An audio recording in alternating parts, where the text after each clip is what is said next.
Welcome to Porter's second Transformers review. Today we're looking at Generations Blur. Yeah, I know the same place. It's Drift. He's being repainted into Blur, and I'm excited, to finally get a Blur, because Blur is awesome. But enough about Blur. It's all about Drift. And he transforms into a sports car. It says right here on his bio, on his backboard. But I've heard rumors of him being a drift car, because his name's Drift. But yeah, he is a car. He's a cool car. That's what he is. That's what I like to think of it as. He could be a drift car, but he's still a cool car. So it really doesn't matter what they call him. I like him anyway.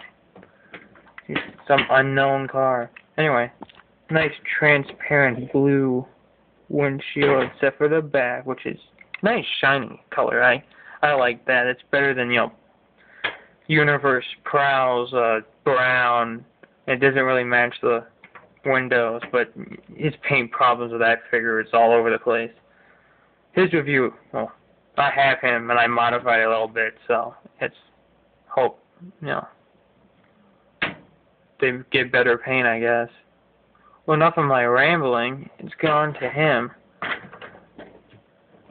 Now, Drift's based on the IDW comic character from All Hail Megatron and so forth, and their comic continuity, or continuity, whatever the word is, he's in the comics. So he's not the first, he's the first comic character in a classic sort of mold or setting or toy line, I guess. Straxus is another one, but whatever. Anyway, onto the toy.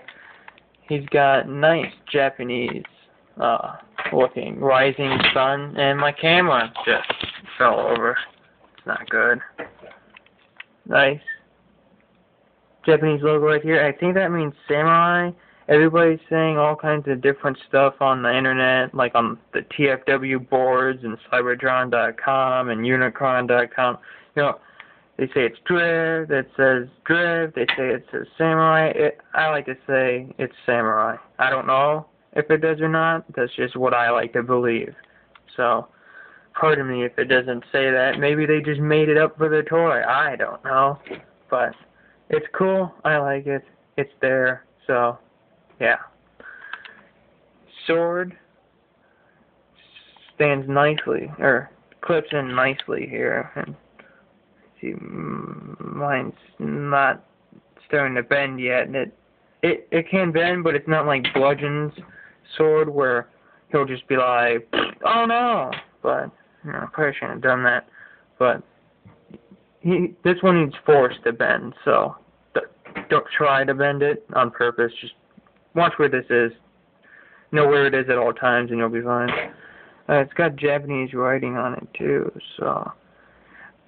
Now, that's the same thing with the door. I think it says Peerless Under Heaven, which means he's like the perfect guy, no one can match him, but I don't know if that's really what it means or not. But, anyway, onto the toy. What you want to do to transform is pop his windows.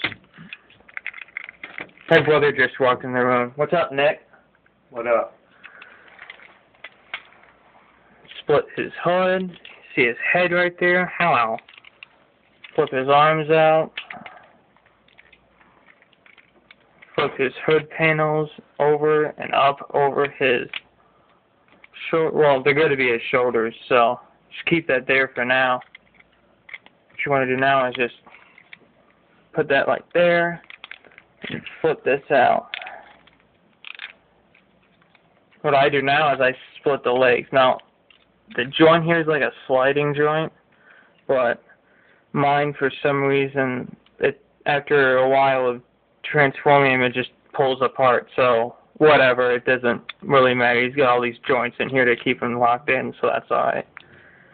And these feet are tricky. You gotta fold them out like that and rest them against there. And then you just straighten them out. Flip his handles of his hidden swords, his little daggers here, and flip his windows back in there. So they're like scabbards on the side of them. And just pull the shoulders down, which I'm not focused, so you wouldn't even have seen that. And pull his arms up and peg his chest in. There. Now, after a little bit of straightening out, you can get him out to where he actually looks like, you know, who he's supposed to be. So, there. Now, he's got two Autobot symbols on his shoulders. Nice light piping. His eyes light up pretty good. But overall, nice representation of the character from the comics. My camera would sit in here. I need to get a new camera setup thing. Anyway, you can take his big log sword here and stick it in his fist. You can go on either one, whichever one you like to put on. I always put my weapons in the right arm because I'm right-handed. I guess that's the way with everybody. They put in the arm that they use the most, so, or that they write with. You can. It's pretty posable. And that's a phone.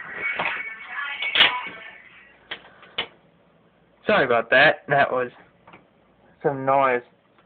Anyway, pretty good figure. He can hold these little swords of his in each hand, whichever hand you want to prefer. They knock in there pretty good. They go in there fairly well, so you can go like that. Or however you want to do it. Well, that's it for this review. Tune into my channel later for another Transformers review.